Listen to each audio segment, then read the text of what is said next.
자, 오늘 또 지난주 이어 신비로운 하나님의 구원 계획이라는 그런 똑같은 제목 두 번째 시간으로 말씀을 전해드리려고 합니다. 여러분, 우리가 다 옛날에 수학 공부했죠. 그 세계 수학계에는 오랫동안 풀지 못한 그런 어려운 문제, 7대 난제가 있습니다.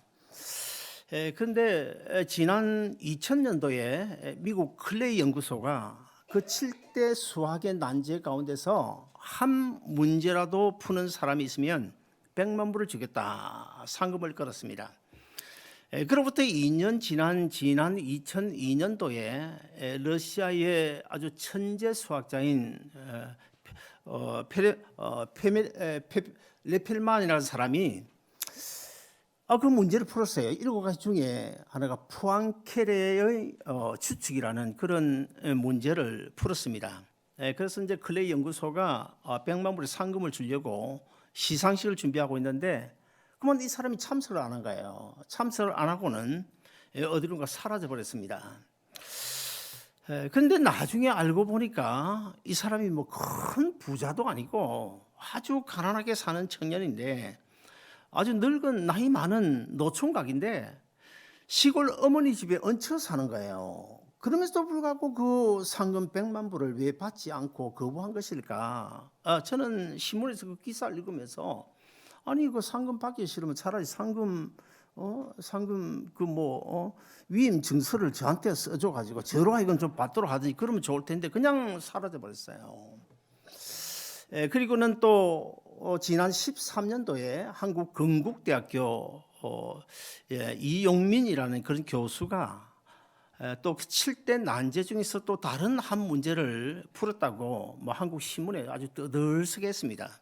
그런데 이제 그 7대 난제 중에서 문제를 풀 때는 그냥 풀었다 그래서 되는 것이 아니고 그 학술지에 올리고 그것을 가지고 2년 동안 그 연구소에서 검사 조사를 해가지고 확실하게 이 문제가 100% 풀렸다 그러면 이제 상금을 주는데, 아마도 그 이용민 교수는 아마 그 합격을 못한 것 같아요. 제가 인터넷에 계속 찾아보니까 아주 떠들썩했는데 상금을 받았다 그런 이야기가 전혀 없는 것을 제가 봤습니다. 자, 이렇게 세상에는 이 수학의 난제, 7대 난제와 같은 그런 전혀 이해되지 않냐고 참 풀리지 않는 그런 어려운 문제, 미스터리가 아마 많이 있을 것입니다. 어쩌면은 모든 죄악에 죄에 빠진 인류를 구원하시고자 하는 이 하나님의 계획 또한 어떤 면에서는 바로 수학의 7대 난제와 같은 그런 난제 중에 난제가 아닐까, 그리고 미스터리 중에 미스터리가 아닐까, 그런 생각을 우리가 누구나 할 수 있을 것입니다. 왜냐하면 하나님의 아들이 인간의 몸을 입고 이 땅에 오셨는데 그것도 남자를 통하지 않냐고 동정녀의 몸에서 태어나가지고 그 십자가에 달려 죽으셨는데 우리의 죄를 대신 짊어 죽으셨다. 그리고는 3일 만에 부활하셨다. 그 예수 그리스도를 믿으면 구원 얻는다. 아니 그게 뭐 어제 오늘 이야기도 아니고 2000년 전 이야기고, 우리가 뭐 예수님을 한번 만나본 적이 있습니까? 아니면 또 아담이 선악과 따먹은 거 우리가 본 적이 있습니까? 그럼에도 불구하고 하나님께서 그런 도대체 이해되지 않는 그런 구원 계획을 가지고 계시고 그 구원 계획을 실천해 이루어 나오고 계시는데, 사실 그 구원 계획 또한 어쩌면은 아주 미스터리 중에 미스터리가 아닐까, 이런 생각을 누구나 할 수 있을 것입니다. 그래서 오늘 본문 25절을 보시면 사도 바울은 이런 이야기를 합니다. 하나님의 인류 구원 역사는 물론이고, 그리고 또 이스라엘을 하나님이 선택하시고 그 이스라엘의 메시아를 보내주셨는데 그 메시아를 이스라엘이 거절하고 배척하고 십자가에 못 박아 죽이기 때문에 그 구원의 은혜가 이스라엘에서 이방인으로 넘어와서 이방인들이 구원을 얻었다. 그리고 또 이방인들이 구원 얻어 하나님의 은혜와 복을 받고 잘 사는 것을 보면서 시기 질투가 나가지고 마지막 때에 하나님의 때에 이스라엘 백성들이 예수 믿고 구원 얻게 된다라고 하는 이것이 오늘 본문 사건인데, 이런 사건을 두고 사도 바울이 뭐라고 그럽니까? 세상 사람들은 몰라도 예수 믿고 구원 얻은 너희 그리스도인들은 이 비밀을 꼭 알아야 된다. 이 신비로운 사건을 이해할 수 있어야 된다. 그렇게 말씀하고 있는데 어떻습니까? 여러분 믿어지십니까? 이해가 되십니까? 이해되어져야 됩니다. 세상 사람들은 이해를 못해도 우리는 반드시 이해가 되어져야 돼요. 그래서 저는 오늘 또 지난주 우리가 똑같은 설교의 제목 신비로운 하나님의 구원 계획 두 번째 시간으로 말씀을 드리면서 세 가지를 말씀드리고 싶은데, 첫째 하나는 이스라엘의 구원과 이방인의 구원은 서로 맞물려 가지고 톱니바퀴처럼 서로 맞물려서 이루어져 간다는 사실을 말씀드리고, 그 다음에 두 번째 이방으로 넘어온 그 하나님의 구원이 이방인이 구원 얻을 그 숫자가 하나님께 정해 놓으신데 그 구원 얻을 숫자가 충만해질 그때 이방인의 구원의 문호가 닫히고 이스라엘 백성들이 시기 질투를 느껴 예수 믿고 구원 얻게 된 그날이 온다라고 하는 사실을 오늘 본문에서 말씀하고 있는데, 그것도 제가 두 번째로 말씀드리고, 그 다음에 세 번째는 하나님의 그 구원 역사는 반드시 완성되어진다는 사실도 제가 말씀드리고 싶어요. 첫째, 이스라엘과 이방인의 그 구원은요 서로 맞물려서 이루어져 가고 있다는 사실을 우리가 꼭 명심을 해야 됩니다. 그러면 먼저 오늘 본문 앞서 로마서 11장 11절 14절 우리 한번 같이 읽어보시겠습니다. 같이 읽습니다. 시작. 그들이 넘어짐으로 구원이 이방인에게 이르러 이스라엘로 시기나게 함이니라. 이는 혹 내 권력을 아무쪼록 시기나게 하여 그들 중에서 얼마를 구원하려 함이라. 자, 여기 보면 이스라엘로 시기나게 하여 무슨 뜻일까요? 이스라엘은 메시아로 오신 예수 그리스도를 배척하고 십자가에 못 박혀 죽지 않았습니까? 그래서 그 구원의 복음이 이방 땅으로 넘어와서 미국을 비롯하여 우리가 다 이방인이었는데 예수 믿고 구원 얻었다. 그러므로 자, 이스라엘이 넘어진 그것 때문에 구원의 은혜가 이방으로 넘어왔고, 또 이스라엘이 넘어진 바람에 우리에게 넘어온 구원의 은혜가 그 은혜 때문에 이방인 우리가 다 구원을 얻었는데, 구원을 얻은 우리가 요한 3서 1장 2절이 말씀하고 있는 것처럼 내 영혼이 잘된 같이 범사가 잘되고 내 모든 강건해지고 범사가 잘될 것이다 라고 하신 축복의 약속처럼 구원 얻은 우리 이방인 성도들이 하나님의 은혜와 복을 받아, 사실 그렇지 않습니까? 전 세계를 따져보면 예수 잘 믿는 나라 치고 못 사는 나라 있습니까? 예수 믿지 않는 나라 치고 잘 사는 나라가 어디 있습니까? 그래서 이방 나라들이 이 은혜와 복을 받는 것을 보고 이스라엘이 회개하고 시기 질투가 나서 회개하고 주님 앞으로 돌아온다. 그러므로 이스라엘의 구원과 이방인의 구원은 서로 밀접한 관계, 서로가 넘어진 것 때문에 우리가 구원의 은혜를 받았고, 또 우리가 하나님 은혜를 받아 잘 사는 것 때문에 이스라엘 백성들을 하여금 시기 질투나게 해서 그들이 회개하고 돌아온다. 참 어떤 면에서는 어린 아이 장난과도 같은 이해되지 않는 그런 내용이지만은, 그러나 이게 성경의 진리입니다. 실제 또 그대로 인류 역사 가운데 하나님의 구원 역사가 이루어져 가고 있습니다. 지난 주일 제가 말씀드린 것처럼 우리는 이방인들은 다 뭡니까? 돌감람나무 가지였습니다. 그럼 참 감람나무 가지는 누굽니까? 이스라엘 백성들입니다. 그럼 참 감람나무 둥치 그 뿌리는 뭡니까? 이스라엘 몇 조상인 아브라함과 이삭과 야곱이 하나님과 맺은 그 구원의 언약이에요. 그 구원의 언약인 뿌리에서 나무가 돋아나서 거기에 이제 이스라엘이라고 하는 그 후손들 가지가 달려 있는데 그 가지들이 제구실을 못하는 거예요. 메시아로 오신 예수 그리스도를 배척하고 십자가에 못 박아 죽겠다. 그러므로 하나님께서 어떻게 하셨습니까? 진노하셔서 그 참 감람나무 가진 이스라엘 백성들을 일부, 다는 아니고 일부 찍어내버린 그 자리에 이방인, 우리가 돌 감람나무 가지였던 우리를 접붙여 가지고 우리로 하여금 이스라엘의 조상인 아브라함과 이삭과 야곱이 하나님과 맺은 그 언약의 그 뿌리를 통하여 우리가 그 진액을 우리가 받아서 우리가 이 세상에 잘 먹고 잘 살게 된다, 그런 내용입니다. 자, 그래서 이제 이방인들이 자기가 받아야 될 그 은혜, 자기들이 제 발로 차버린 그 은혜가 이방인들이 넘어가 이방인들이 잘 먹고 잘 살고 구원 얻는 것을 보면서 시기 질투가 나가지고, 어떻게 옛말에 어떤 말이 있습니까? 사촌이 땅을 사면 배가 아프다는 그런 속담처럼 시기심이 생겨가지고 결국 이제 회개하고 돌아오게 될 것이다. 이것이 로마서가 우리에게 가르치는 성경적인 시나리오인데요. 자, 그런데 여러분, 이스라엘이 지금 예수 그리스도를 메시아로 인정합니까? 인정하지 않습니다. 지금까지도 2000년이 지났지만 인정하지 않습니다. 지금도까지도 그들은 자기들이 생각하고 있는 메시아를 지금도 기다리고 있어요.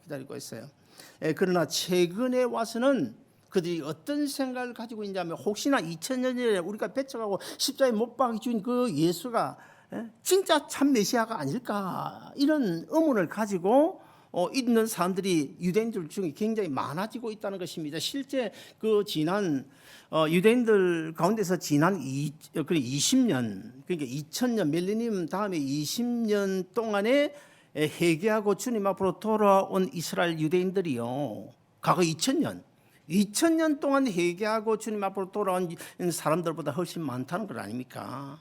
그러므로 앞으로 하나님의 때가 되면, 이방인의 구원의 문호가 닫히고 하나님의 때가 되면, 이스라엘 백성들이 회개하고 하나님 앞에 돌아오게 되면, 그때는 우리 주님께서 이 세상에 재림하게 될 것인데, 여러분, 우리 주위에는 간혹 예수 믿는 성도들 가운데 심지어는 뭐 집사, 장로, 권사 직분을 가지고도 제약 세상에 나가서 뭐 인정을 받지 못하는 사람들이 있지 않습니까? 머리가 될지언정 꼬리가 되지 않아야 되는데, 머리는 그냥 꼬리가 돼가지고 질질 끌려다니면서 하나님의 영광을 땅에 가리고 그런 사람들이 있잖아요. 왜 그렇게 사는 것입니까? 그래 가지고서야 세상의 불신자들이 어떻게 우리의 무엇을 보고, 우리의 무엇을 시기하고, 우리의 무엇을 질투해가지고 우리의 복음을 받아들이고 예수 믿고 구원 얻겠습니까? 우리 한 번쯤 생각해 봐야 된다는 거야. 옛날에 그런 이야기를 내가 한 번 한 적이 있습니다. 제가 마켓에 갔습니다. 그런데 제가 아는 어떤 다른 게, 우리 교회 권사는 아니고 다른 교회 어떤 권사님이, 아니 이 과일 파는 데 와가지고 사과를 사는데, 아니 그 상자 이렇게 있으면 그냥 상자 선물이 필요, 한 상자 사가면 되잖아요. 그런데 상자를 하나 풀어가 2개, 그 다음 또 풀어가 1개, 그 다음 풀어가 몇 개를 풀으셔가지고 한 상자를 만들어, 종은 골라 한 상자를 만들어 가는데, 그 마지막 그렇게 담고 있는 찰나에 저 뒤에서 어떤 분이 아무개 권사님 하고 큰 소리 부르는 거예요. 무슨 창피입니까? 우리는 구원은 성도들뿐만 아니고 예수 믿는 그리스도인으로서, 직분자들로서 세상 사람들로 하여금 시기 질투를 느낄 수 있도록 해야 돼요. 예수 믿는 부부는요, 간밤에 부부 혹시 싸움하고 오신 분 있습니까? 부부 안에도 잘 지내야 돼요. 저도 옛날에 싸움 많이 해봤는데 지금 뭐 안 합니다. 뭐 싸울 일도 없고, 그리고 자녀들도 아름답게 성장해야 돼요. 누가 봐도 저 아무개 권사님, 저 아무개 집사님 아들 아니냐고. 그리고 또 비즈니스도 우리가 최선을 다해야 돼요. 최선을. 어떤 사람은요, 믿음이 너무 좋아가지고 하나님이 알아서 하실 건데, 뭐 그건 믿음 아닙니다. 하나님이 하실 일이 있고 내가 할 일이 있어요. 나사로 죽었다 나흘 만에 살아났습니다. 나사로를 살린 것은 누가 했습니까? 예수님이 하셨습니다. 나사로를 죽은 가운데서 살아나게 하시는 하나님 예수님이십니다. 그러나 예수님께서 뭐라고 말씀하십니까? 거기 모인 사람들에게 나사로를 꽁꽁 묶고 있는 그 끈을 풀어 놓아서 걸어가게 하라. 그 끈을 풀어주는 건 누가 해야 됩니까? 사람들이 해야 됩니다. 가족들이 해야 됩니다. 걸어가는 누가 해야 됩니까? 나사로가 걸어가야 됩니다. 예수님께서 걸어가도록 살려주는 건 예수님이 하시지만은 우리 사람이 하려는 사람이 해야 된다는 거예요. 그래서 이 믿음이 잘못된 믿음, 너무 믿음이 좋은 사람들은 문제가 크더라고요. 그러니까 내가 할 일 전부 하나님께 미루고 하나님이 알아서 할 건데, 뭐 그러다가 나중에 쫄딱 망해가지고 그냥 이 뭐 야단하는 사람들이 간혹 있잖아요. 우리는 예수 믿지 않는 불신자들에게 시기 질투심을 일으켜야 됩니다. 시기 질투심을. 이렇게 우리가 하나님의 은혜와 복을 받으면서 사는 것을 보고 교회 밖에 있는 불신자들이 나도 예수 믿어야 되겠다라고 하는 사람들이요, 속속 생겨나는 그런 놀라운 역사가 우리 아름다운 동산교회를 통해서 일어나기를 주의 이름으로 축원합니다. 두 번째로는 이 하나님은 이스라엘 민족을 결코 버리지 아니하시고 때가 되면 반드시 구원하시는데, 그 때가 언제일까요? 그때가 이제 이방인들을 구원하는 그 구원의 문호가 닫힐 때, 구원받을 그 숫자가 충만하게 가득 찰 그때 이스라엘 백성들로 하여금 회개하고 돌아오게 하신다는 거예요. 신명기 6장에 보시면 하나님께서 이스라엘 백성들을 이제 선택받은 민족으로 삼으시고 그들에게 10계명만 준 것이 아니라 그들에게 여러 가지 뭐 규례와 율법과 명령들 주시지 않았습니까? 그러면서 뭐라고 그럽니까? 너희는 너희 후손, 너희 자손들에게 평생에 여호와 하나님을 경외하고 그리고 마음을 다하고 뜻을 다하고 정성을 다하여 주 너희 하나님을 사랑하라고 명령하지 않았습니까? 그럼에도 불구하고 오래 얼마 지나지 않아서 이스라엘 백성들이 그런 하나님의 명령을 다 저버리고 결국 이제 그 후세대에 와서 예수님까지 십자가에 못 박아 죽이는 그런 우를 범하지 않았습니까? 그래서 결국 이제 그 이스라엘을 위하여 주신 그 구원의 은혜가 이방 나라로 넘어오게 되었는데, 자, 그 정도 되면 1년 2년도 아니고 수백 년 수천 년 동안 그렇게 하나님을 저버리고 우상 숭배하고 하나님의 율례와 계명과 법도를 지키지 아니하고 정말 못된 짓만 골라 하면 내가 하나님 같으면 어떻게 하겠어요? 이스라엘 백성들 당장 그냥 가차없이 처분해버리고 그 세상에서 있는 수많은 민족 가운데 또 다른 민족 하나 선택하면 되지 않습니까? 그럼에도 불구하고 하나님은 그 이스라엘 민족 버리지 않는 거예요. 우리가 인간적으로 보면 이해가 되지 않습니다. 버리지 않는 거예요. 그렇다면 우리가 이사야서 49장 15절 16절을 같이 한번 읽어보시겠습니다. 다 같이 읽습니다. 시작. 여인이 어찌 그 젖 먹는 자식을 잊겠으며 자기 배에서 난 아들을 긍휼히 여기지 아니하겠느냐. 그들은 혹시 잊을지라도 나는 너를 잊지 아니할 것이라. 내가 너를 내 손바닥에 새겼고 너의 성벽이 항상 내 앞에 있느니. 과거 미국이 월남 전쟁에 얼마나 많은 돈을 쏟아부었습니까? 자, 그런데 쉽게 전쟁에 이기지는 못하는 거예요. 그렇지 않죠? 미국이 어떻게 합니까? 계산기를 두드려 봅니다. 이 전쟁을 계속해야 이익이 될까 아니면 마이너스가 될까? 계산기를 두드려 보니까 아무래도 손해날 것 같거든. 그러니까 막 일순간에 그냥 전쟁에서 손을 띄잖아요. 그래서 이제 자유월남이 공산월맹에 넘어가고 말잖아요. 그 월남뿐만 아니고 이라크에도 사실 미국이 얼마나 많은 재원을 쏟아 부었습니까? 그럼에도 불구하고 지금까지 이라크에서는 손을 떼지 않습니다. 왜 손을 떼지 않을까요? 역시 미국이 계산기를 두드려 봅니다. 손해가 될까?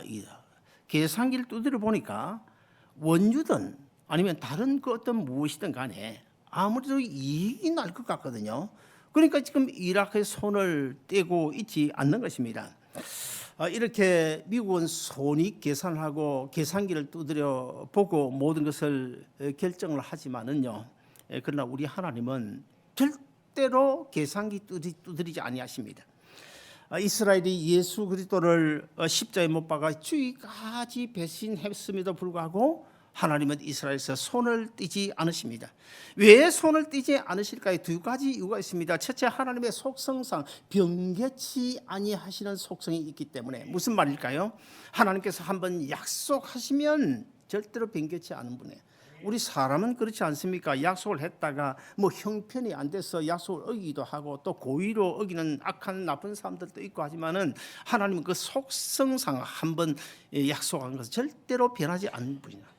그 다음에 두 번째 이유가 뭘까요? 그 두 번째 이유는 아직도 이스라엘이 하나님과 맺은 그 언약 안에 있는 자기 백성이기 때문에 버리지 않는다는 거예요.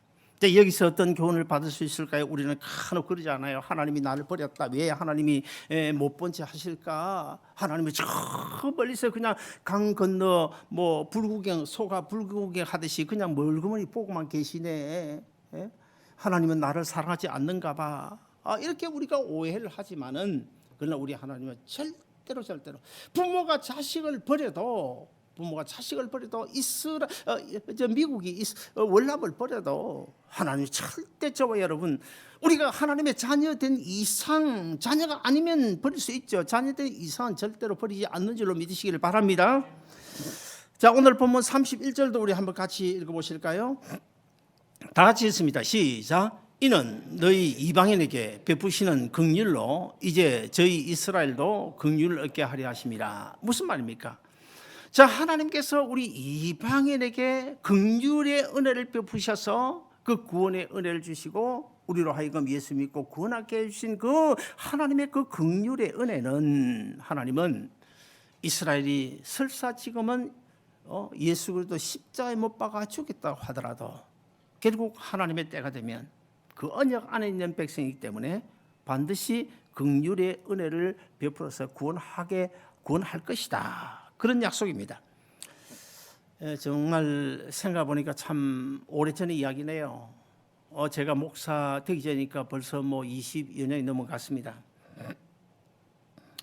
제 딸이 유시 얼반에 입학을 했는데 유학생 신분이라 저는 불법 체류자고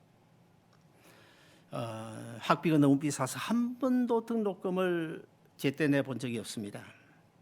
학기가 유시 커져있기 때문에 3개월마다 한 번씩 등록금을 내야 되는데 한꺼번에 낼 수가 없는 거예요. 그래서 결국 60불, 학기마다 60불 차지를 물고 매월 한 2,000불씩 그렇게 등록금을 냈는데 한 번은 미루다가 내일이 등록일인데 도대체가 준비가 안 되는 거야. 근데 그날따라 일이 없어가지고 낮에 일찍이 들어왔습니다. 제 아내는 다른 방에서 글을 쓰고 나는 또 이쪽 방에서 침대에 들어 누워가지고 너무 기가 막혀서 천정을 쳐다보고 있는데 그런데 여러분 그날처럼 마음속으로 한탄해 본 적이 없어요.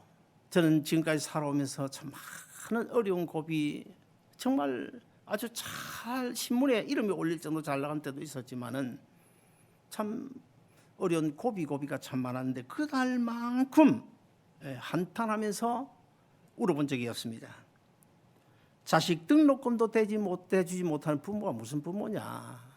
하나님 제발 차라리 저를 데려가 달라고 그렇게 할 정도로 저는 뭐 어릴 때부터 한국 고신측 보수교단에서 훈련을 받았기 때문에 꿈이나 환상 같은 거 저는 믿지를 않았습니다. 제가 이제 경험하고 지금은 뭐 믿는데 믿지 않았습니다.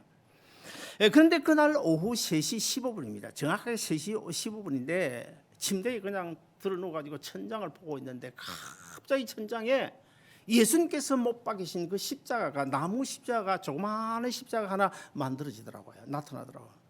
그런데 그걸 보고 있으니까 갑자기 한순간에 그 십자가 크게 확대되어 가지고 이 방 전체를 크로스하는 거예요. 방 전체를 가득 채우는 십자가 되는데 입체 십자가로 바뀌어지고 그 십자가를 뭐를 만들었냐, 어떤 십자가로 바뀌었냐. 저는 제가 인간적인 할 수 있는 표현으로 쓴다면 유리 같다고 할까, 정금 같다고 할까, 그런 십자가가 방 안에 천장에 가득 채워졌어요. 그걸 보고 정신이 팔려가 이렇게 있는데 갑자기 내 가슴 속에 큰 음성이 들려오는 거예요. 사랑하는 최장로야, 나는 너를 위해서 십자가에 달려 참 죽음의 고통을 겪었는데 너는 이것 가지고 그러느냐, 이것 가지고 그러느냐. 그런 책망과 음성이 들려오는 거예요. 그때 제가 깜짝 놀라 주님 잘못했습니다 하고 벌떡 일어섰는데 전화가 따르릉 울려오는 거야. 그래서 전화를 받아보니까 그때 제가 뭐 청소 일을 하면서도 제가 가진 좀 한국에서 하던 비즈니스 하는 게 있어가지고 이 파라빈 웩스로 성화 액자를 만들어가지고 조금씩 팔고 있었는데 이번에 우리 백남주 목사님 그 형수되는 우리 백훈실 집사님 이번에 한 30만 년 만에 만났는데 그 액자를 지금도 가지고 있대요. 옛날에 가지고 있대. 근데 전화가 따르릉 울려와서 근데 다이아몬드 바에 사는 어떤 분이 새로운 집을 사고 3주 후에 이사를 가는데 우리 그 팜플릿을 보고 그 액자를 갖다 달았으면 좋겠다. 이사 가면 달아야지. 그렇게 하고 있는데 갑자기 그 액자가 지금 당장 보고 싶어졌다는 거예요. 마음속으로. 그래가지고 전화를 걸어온 거예요. 그래서 제가 벌떡 일어나가지고 전화를 받고 난 다음에 제 아내와 함께 차에다 그 세 세트를 싣고 달렸습니다. 다이아몬드로 달렸는데 그분이 그렇게 이야기하는 거예요. 지금 구입해봐야 3주 있다 또 이사 운반을 해야 되는데 3주 후에 이사 가서 살려고 했는데 갑자기 지금 당장 보고 싶다는 거예요. 그래서 전화했다는 거예요. 그래서 그날 1,400불을 받아가지고 와서 그 다음날 2,000불 학교 등록금을 제가 보냈습니다. 여러분 참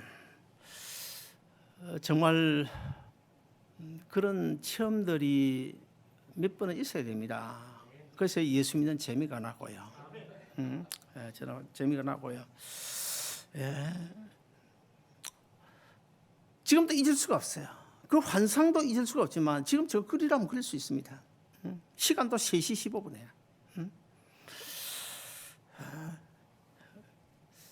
하나님께서 저를 버리지 않는다는 그것을 그날 분명히 확신을 가지고 저는 그래서 그 이후로는 아무리 힘들고 어려운 일이 있어도 저는 낙심한 적이 없습니다. 좌절해 본 적이 없습니다.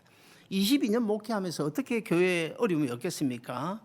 어려움이 있지만 저는 한 번도 복음의 열정에서 식어본 적이 없고 좌절하거나 낙심해 본 적이 없습니다.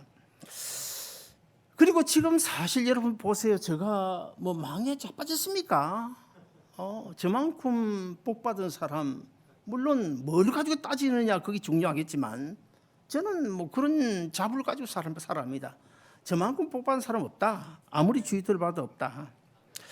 여러분 가운데는 혹시 하나님께서 나를 버리신 것은 아닐까? 그런 생각이 드실지도 모르겠습니다만은 그러나 이스라엘을 버리지 아니하시고 이채 목사를 버리지 아니하신 우리 하나님께서 그 하나님은 지금도 여전히 살아계시고 저뿐 아니라 여러분의 삶의 현장 속에 구체적으로 간섭하시는 분이시기 때문에 여러분 절대로 결코 버리지 않는다는 사실을 믿고 살아가시기를 주의 이름으로 축원합니다. 자, 우리 로마서 11장 25절 다시 한번 더 같이 읽어보실까요? 같이 읽습니다. 시작. 형제들아 너희가 스스로 지혜 있다 하면서 이 신비를 너희가 모르기를 내가 원하지 아니하노니 이 신비는 이방인의 충만한 수가 들어오기까지 이스라엘에 들으는 우둔하게 된 것이라. 저 말씀 가운데서 가장 중요한 부분이 뭘까요? 이 신비는 이방인의 충만한 수가 들어오기까지 이스라엘 들으는 우둔하게, 옛날 성경에 완악하게로 번역이 되어 있어요.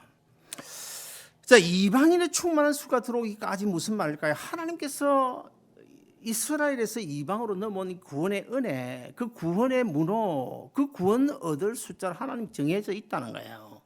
정해져 있는데 그 정해진 숫자가 가득 찰 때까지 그런 뜻입니다. 하나님께서 구원 얻을 이방인의 숫자, 그 숫자 다 차게 될 때 그때 이스라엘이 회개하고 하나님 앞에 돌아와서 예수 믿게 된다는 말씀이 바로 오늘 본문이고 25절 말씀입니다. 그러면 우리는 이런 생각을 하잖아요. 그러면 하나님께서 구원 얻을 이방인의 숫자가 도대체 얼마일까? 100만 명일까? 1000만 명일까? 1억일까? 2억일까? 궁금하잖아요. 그리고 또 이방인의 수가 채워져, 충만한 수가 채워져 가지고 어느 날 이 구원의 문호가 닫히게 될 텐데 그 날이 언제일까? 30년 후일까? 내년일까? 언제일까? 궁금하잖아요. 저도 사실 궁금합니다. 그러나 그거 아무도 모릅니다. 오직 하나님만 알고 계십니다. 그러나 여러분 이 시간에 우리가 그 구원 얻을 숫자가 얼마냐? 그때가 얼마냐? 그것이 중요한 것이 아니고 그것보다 훨씬 더 중요한 것이 있는데 무엇인지 아십니까? 그 구원 얻을 충만한 숫자 안에 이 자리에 계신 저와 여러분이 이미 들어와 있다고 하는 사실, 이것이 더 중요하지 않을까요? 그러면 여러분 어떻게 생각하십니까? 정말 그 사실을 믿으십니까? 구원의 충만한 숫자 안에 들어와 있다고 생각하십니까? 믿어야 됩니다. 확신할 수 있어야 됩니다. 사랑하는 여러분, 나 같은 죄인을 구원하여 이방인의 충만한 숫자, 그 숫자에 포함시켜 주신 이 구원의 은혜에 감사하고 구원의 감격으로 오늘 또 내일도 언제나 예수 그리스도 안에서 승리하는 여러분 되시기를 주의 이름으로 축원합니다. 마지막 세 번째로 하나님의 구원 계획은 반드시 완성된다는 사실, 이것도 우리가 믿고 살아가야 됩니다. 여러분 좀 생소할 텐데 이진관이라는 그런 가수가 있었어요. 이 가수가 인생은 미완성이라는 이 노래를 불렀는데요. 그 노래의 그 가사를 보면, 노래말을 보면 참 얼마나 의미가 깊은지 몰라요. 인생은 미완성 쓰다가 만 편지, 그래도 우리는 곱게 써가야 해. 사랑은 미완성 부르다만 노래, 그래도 우리는 아름답게 불러야 해. 사람아 우린 모두 타양인걸, 외로운 가슴길이 사슴처럼 기대고 살자. 인생은 미완성 그리다만 그림, 그래도 우리는 아름답게 그려야 해. 친구야 우리 모두 나그네인걸, 그리운 가슴끼리 모닥불 피우며 살자. 인생은 미완성 색이다만 조각. 그래도 우리는 곱게 새겨야 해. 그래도 우리는 곱게 새겨야 해. 찬송가는 아니지만은 어쩌면은 연약하고 불완전한 인생을 아주 완벽하게 적나라하게 소개하고 있는 그런 내용이 아닐까 그런 생각이 들어지는데요.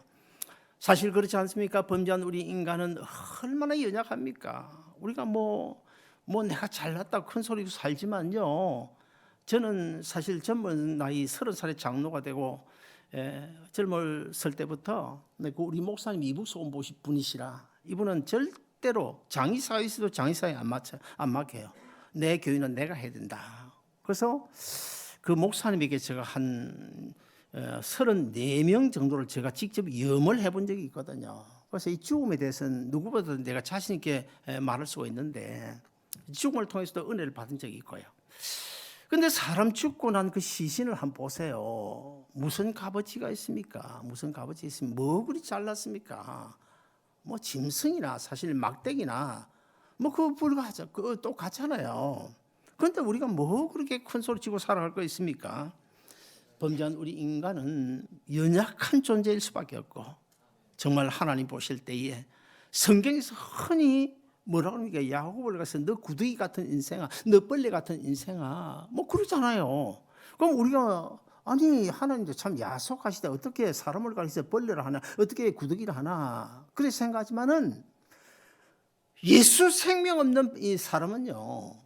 하나님의 눈으로 보면 우리가 볼 때 내가 위대하고 내가 잘났고 많이 배웠고 하지만 하나님의 시각으로 보면 예수 믿지 않는 이상 예수 생명 없는 인간은요. 구더기하고 똑같다는 거예요. 벌레하고 똑같다는 거예요. 지렁이하고 똑같다는 거예요. 사랑하는 여러분, 우리 하나님은 완전하신 분이십니다. 완전하신 분으로서 그 어떤 일을 계획하실지라도 반드시 이루시는 미완성이 없는 분이신 줄로 믿습니다. 하나님이 계획하신 인류 건도 반드시 완성이 되게 될 텐데 빌립보서 1장 6절에 보시면 그런 말씀이 있잖아요. 어떤 말, 너희 안에서 착한 일을 시작하신 이가 예수 그리스도 안에서 반드시 이루실 줄을 내가 확신하노라. 멀지 않은 장래 이 구원의 역사는 완성될 것임에 틀림없습니다. 그리고 이방인의 충만한 수가 다 찰 때까지 차서 이스라엘이 회개하고 하나님 앞에 돌아오면 그때는 예수님께서 천군 천사를 동원하여 재림주로 이 세상을 심판하러 오실 것이고 그리고 성경이 약속된 대로 신천신지가 이루어지므로 하나님의 이 구원 계획은 완성이 될 줄로 믿습니다. 여러분 복음이 어디서 나왔습니까? 예루살렘에서 나왔습니다. 그래서 사도행전을 보면 이 복음이 어디로 흘러갑니까? 복음이 예루살렘에서 유다로, 유다에서 사마리아에서 전 세계로 뻗어나게 되는데 예루살렘에서 나온 그 십자가 부활의 복음이 어디로 갔습니까? 결국에 소아시아로 갔고 소아시아에서 로마로 갔고 로마에서 영국으로 갔고 영국에서 미국으로 왔고 미국에서 한국으로 왔고 한국에서 어디로 갑니까? 중국이나 제3세계. 사실 그래서 우리 한국 이 선교사가 미국 다음으로 많습니다. 정확한 숫자는 모르지만 한 2, 3만 명 뭐 더 될지 몰라요. 지금 제가 안 찾아봤는데요. 그래서 한국을 통해서 제3세계 중국을 거쳐서 그 복음이 마지막에 어디로 갈까요? 바로 이슬람권으로 지금 이미 들어가 있고 우리 정재호 선교사 지금 이슬람권에 가 있잖아요. 오늘 8월 13일 날 오게 되면 금요일에 토요일 새벽에 우리 집회하게 되는데 그러면 결국 이제 전 세계 복음이 들어가게 되고 나중에 어떻게 해요? 이방인의 충만한 수가 다 차게 되고 그러면 이스라엘이 회개하고 하나님 앞에 돌아오게 되고 그럼 예수님께서 심판주 재림하시게 되고 신천신지가 이루어지게 되는데 하나님의 구원 계획은 하나님의 방법으로 하나님의 때에 하나님의 뜻에 따라 이루어질 줄로 믿습니다. 사도 바울은 신비로운 구원 계획을 이루어 가시는 그 하나님을 이렇게 찬양하고 있는데 오늘 본문 33절 34절에 보시면 깊도다 하나님의 지혜와 지식의 풍성함이여 그의 판단은 헤아리지 못할 것이며 그의 길은 찾지 못할 것이로다. 누가 주의 마음을 알았느냐 누가 그의 모사가 되었느냐. 사랑하는 여러분 미국의 이민 문화가 언제 열릴지 아무도 몰라요. 닫힐지 몰라요. 트럼프 때 점점 닫아가다가 또 바이든이니까 열리잖아요. 그런데 언제 이민 문화가 닫힐지 몰라요. 이방인을 구원하시는 이 구원 문호 역시 언제 닫힐지 몰라요. 창세기 보면 노아 방주, 그 노아의 방주의 문이 언제까지나 열려 있었습니까? 아닙니다. 닫힐 때가 있었잖아요.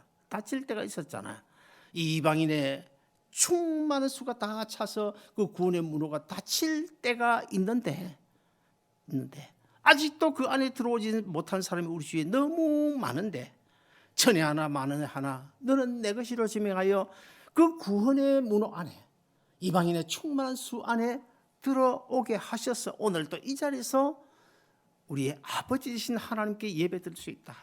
여러분 감사하지 않습니까? 아무쪼록 남은 인생길 오늘도 내일도 주님 오시는 그날까지, 우리의 생명 다하는 그날까지 구원의 감격과 감사함으로 그리스도인답게, 천국 백성답게 힘있게 능력있게 살아가는 여러분 모두 되시기를 주 이름으로 축원합니다. 기도하겠습니다. 하나님 아버지 감사합니다.